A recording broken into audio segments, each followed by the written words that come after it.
কি হতে যাচ্ছে বাংলাদেশে ভাই? অনলাইনে একটা ভিডিও দেখে ভাই খুব খারাপ লাগছে। বাংলাদেশের হিন্দুরা কিন্তু কম নেই। দেখুন আমরা মাঠে নেমে পড়েছি ভাই। বাংলাদেশের হিন্দু ভাইদের প্রতি কিছু কথা বলবো, তার আগে চলুন আমরা একটা ভিডিও দেখে আসি।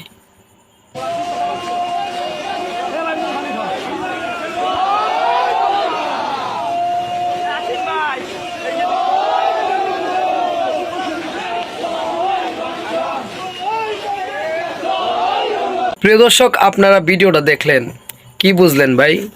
ভিডিওতে বলা হয়েছে বাংলাদেশে হিন্দুরা কম নেই, আমরা মাঠে নেমে পড়েছি। আপনারা কেন মাঠে নেমে পড়েছেন? আমরা কি হিন্দু মুসলমানের যুদ্ধ শুরু করেছি?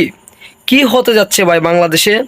ভাই, তৃতীয় কোনো চক্র আছে যারা এখন বর্তমানে চাইতেছে কোটা আন্দোলন এবং সরকার পদত্যাগ আন্দোলনের পরে বাংলাদেশে হিন্দু মুসলমানের মধ্যে একটা বড় ধরনের আন্দোলন সৃষ্টি করার জন্য। হিন্দু ভাইদের দৃষ্টি আকর্ষণ করে বলতেছি, আপনারা দেখেন ভাই, বুঝেন। আমরাও কিন্তু হিন্দু ভাইদের নিয়ে চলাফেরা করতেছি, আমাদেরও বন্ধু বান্ধব আছে। হিন্দু মুসলমান কিন্তু আমরা ভাই ভাই। আপনারা বুঝেন, বাংলাদেশের অবস্থা কিন্তু খুবই খারাপ, অনেক সংকটে আছে বাংলাদেশের মানুষ, অনেক অভাবে আছে। আমরা আর হাঙ্গামা, দাঙ্গা, মারামারি কোনো কিছুই চাই না ভাই।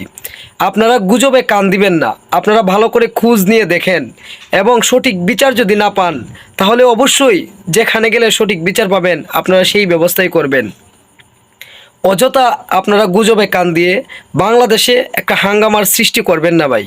বাংলাদেশের মানুষ কাঁদছে, বাংলাদেশ কাঁদছে, বাংলাদেশের মানুষ অনেক অভাবে আছে, অনেক মানুষ না খেয়ে দিন কাটাচ্ছে ভাই। বাংলাদেশের মানুষ একটু শান্তি চায়, আমরাও একটু শান্তি চাই।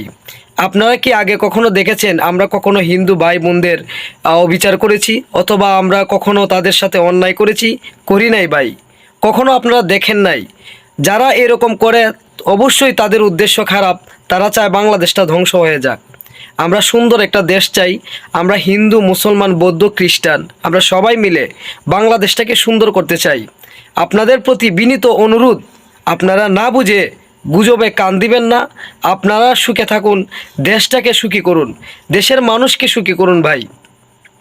ভাই, ইতিমধ্যে আপনারা যে আন্দোলনটা শুরু করছেন এটা কিন্তু ঠিক না। আপনারা কেন মাঠে নামছেন? আপনারা আরও আগে মাঠে নামলেন না কেন? তার মানে আগে কোনো আন্দোলন হয় নাই। এখনও আমরা দেখেন আমাদের আশেপাশে, আমি বর্তমান সিলেট হবিগঞ্জ শহর থেকে ভিডিওটা করতেছি, আমাদের আশেপাশে কোনো হিন্দু ভাইদের প্রতি কখনো কোনো অন্যায় করা হয় নাই, তাদের বাড়ি ভাঙচুর করা হয় নাই, লুটপাট করা হয় নাই। যারা করতে চায় তারা অবশ্যই খারাপ মানুষ, চোর, বাটপার, প্রতারক, তারা দেশটাকে ধ্বংস করতে চায়। যারা এরকম করবে আমার অনুরোধ, তাদেরকে ধরুন, তাদেরকে ধরে প্রশাসনের হাতে তুলে দিন ভাই। একটা মানুষের জন্য 10টা মানুষের কাছে আপনি লড়াই করবেন না, 10টা মানুষকে খারাপ মনে করবেন না ভাই। ভাই, আমরা বাংলাদেশে শান্তি চাই। আপনারা গুজবে কান না দিয়ে সঠিক তথ্য জেনে সঠিক বিচার করুন। যে মানুষটা আপনাদের বাড়ি লুটপাট করতে আসবে তাকে ধরুন, তাকে ধরে আপনারা আইনের ব্যবস্থা নিন এবং সঠিক বিচার করুন।